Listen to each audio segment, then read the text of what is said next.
Shalom Bapak Ibu dan Saudara yang terkasih, puji Tuhan. Semoga kabar Bapak Ibu dan Saudara baik-baik saja dan selalu disertai Tuhan Yesus Kristus. Mari kita siapkan hati kita untuk memulai ibadah keluarga kita pada hari ini. Marilah kita berdoa. Segala puji syukur kami panjatkan ke kehadirat-Mu Tuhan. Terima kasih atas berkat dan rahmat yang telah Engkau berikan di sepanjang hari ini. Kami menyerahkan ibadah pada hari dalam nama Allah Bapa yang telah menciptakan langit dan bumi, yang tidak pernah meninggalkan pekerjaan tangannya dan yang kekal kasih setianya. Amin. Marilah kita bernyanyi Kidung Jemaat 18 bait 1 dan 2. Allah hadir bagi kita.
Bapak, Ibu, dan Saudara yang terkasih, sebelum kita mendengarkan firman Tuhan, marilah kita berdoa terlebih dahulu. Allah Bapa yang Maha Kasih, kami kembali datang ke hadirat-Mu. Kami sungguh bersyukur karena Tuhan memberkati kami dengan segala kebaikan. Saat ini kami akan membaca dan merenungkan firman-Mu. Mampukan kami memiliki hati yang senantiasa memelihara firman-Mu, Tuhan, sehingga kami tetap bisa beriman kepada Tuhan dalam segala keberadaan hidup kami. Berfirmanlah, ya Tuhan, kami siap untuk mendengarkan. Amin. Bacaan kita hari ini diambil dari Mazmur 126 ayat 1-6 yang berbunyi demikian. Pengharapan di tengah-tengah penderitaan. Nyanyian ziarah. Ketika Tuhan memulihkan keadaan Sion, keadaan kita seperti orang-orang yang bermimpi. Pada waktu itu mulut kita penuh dengan tertawa, dan lidah kita dengan sorak-sorai. Pada waktu itu berkatalah orang di antara bangsa-bangsa, Tuhan telah melakukan perkara besar kepada orang-orang ini. Tuhan telah melakukan perkara besar kepada kita, maka kita bersuka cita. Pulihkanlah keadaan kami, ya Tuhan, seperti memulihkan batang air kering di tanah Negeb. Orang-orang yang menabur dengan mencucurkan air mata akan menuai dengan bersorak-sorai. Orang yang berjalan maju dengan menangis sambil menabur benih, pasti pulang dengan sorak-sorai sambil membawa berkas-berkasnya. Amin. Berbahagialah setiap kita yang membaca serta melakukan firman Tuhan dalam kehidupan sehari-hari. Amin. Bapak, Ibu, dan Saudara yang terkasih, di suatu sore di kota New York, bulan Juli 1925, jalanan yang ramai waktu itu menjadi semakin padat karena sebuah kejadian yang tidak lazim. Seorang polisi terpaksa menghentikan mobil yang lalu lalang untuk memberikan kesempatan bagi seekor kucing yang hendak membawa anaknya menyeberang. Kejadian itu diabadikan oleh seorang fotografer dan menjadi sebuah kisah inspirasional. Perkara kecil yang dilakukan seseorang terkadang tidak disadari memberikan dampak yang besar bagi orang atau makhluk lain.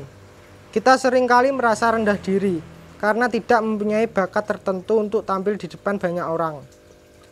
Ada seorang sahabat yang sempat merasa minder karena tidak memiliki talenta untuk berbicara atau menyanyi di depan publik.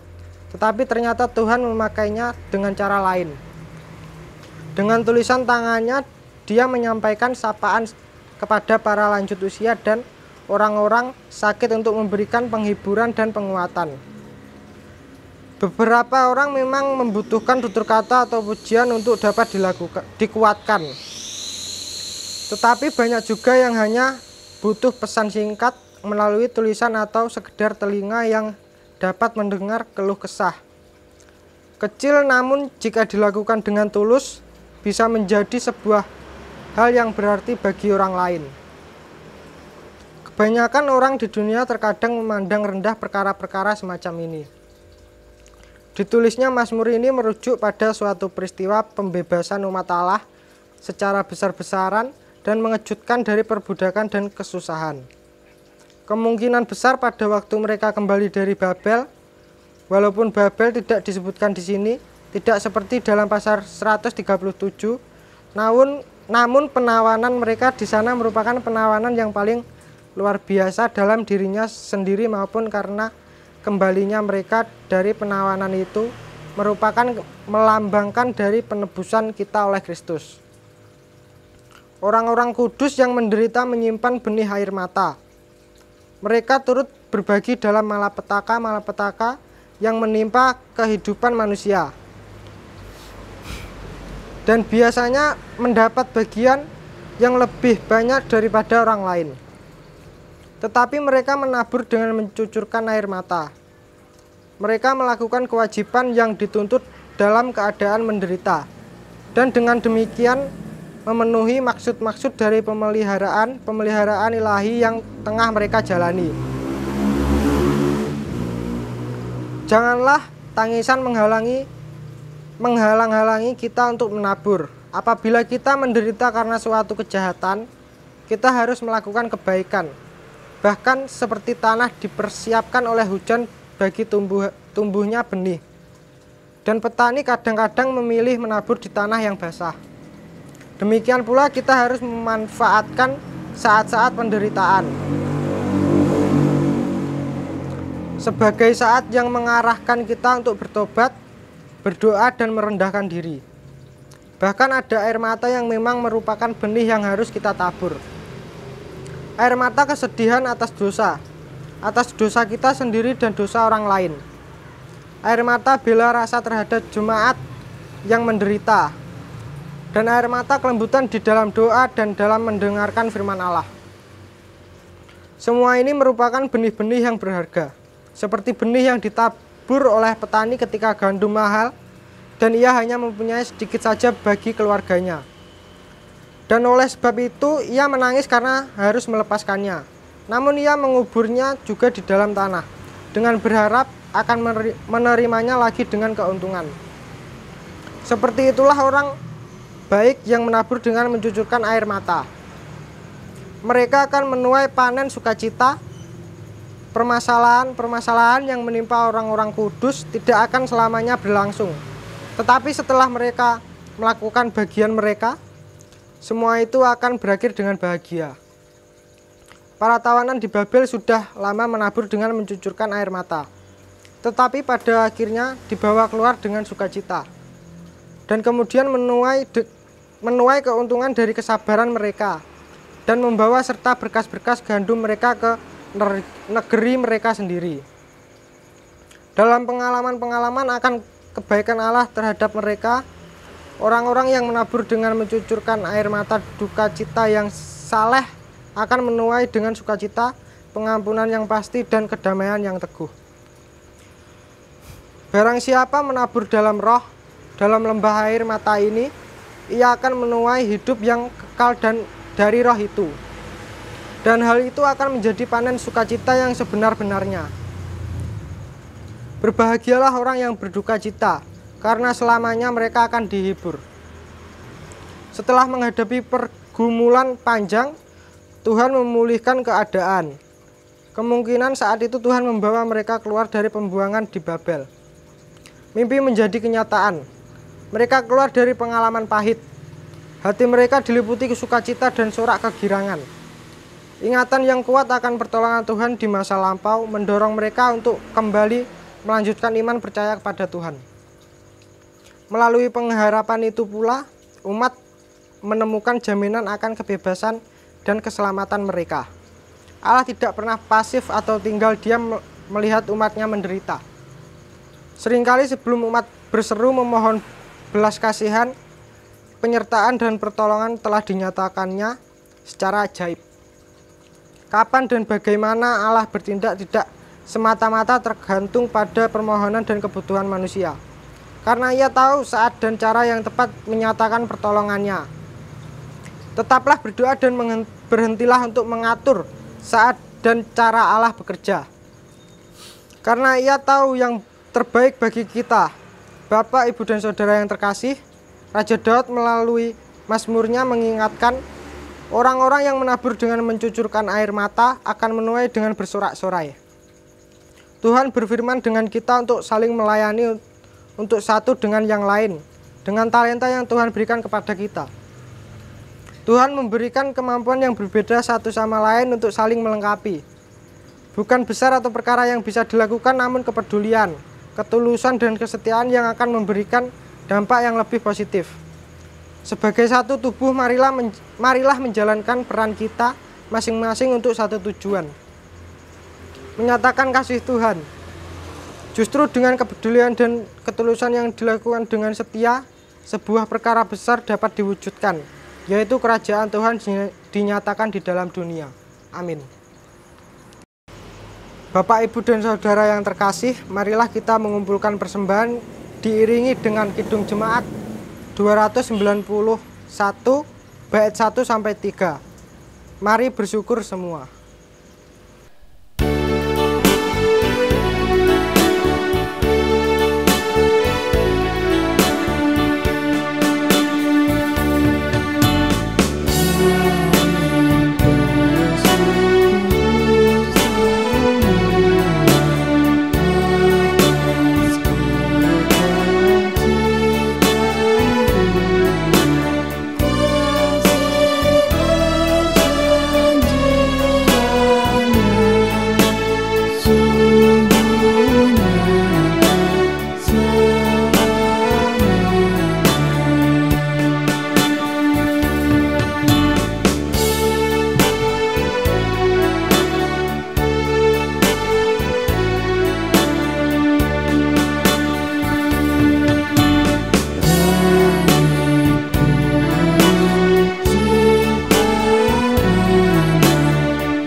Marilah bersama-sama kita menyerahkan segera permohonan kita kepada Tuhan di dalam doa syafaat.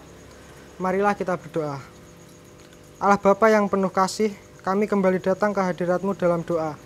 Kami bersyukur jika saat ini kami bisa beribadah bersama dengan keluarga kami dengan penuh sukacita.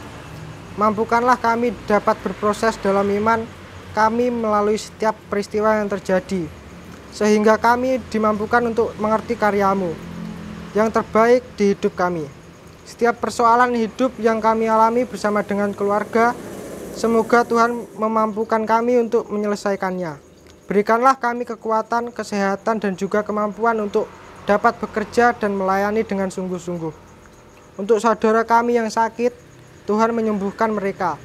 Berikanlah pemulihan bagi bangsa kami ya Tuhan, dan juga semua korban pandemi COVID-19 yang berharap kesembuhan daripadamu.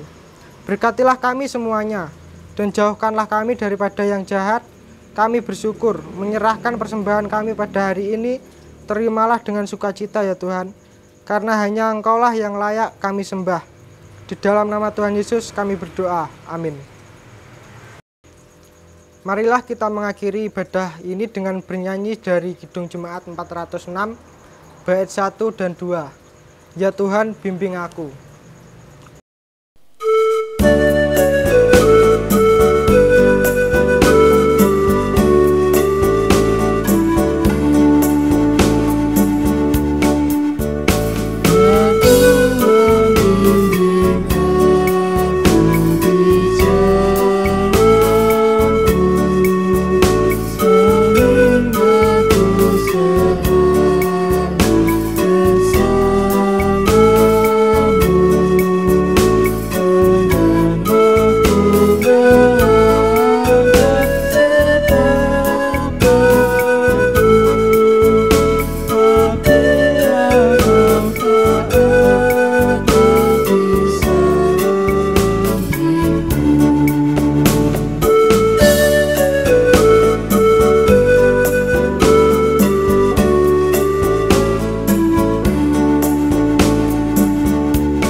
Bapak, Ibu, dan Saudara yang terkasih, marilah kita memohon berkat dari Tuhan Yesus Kristus.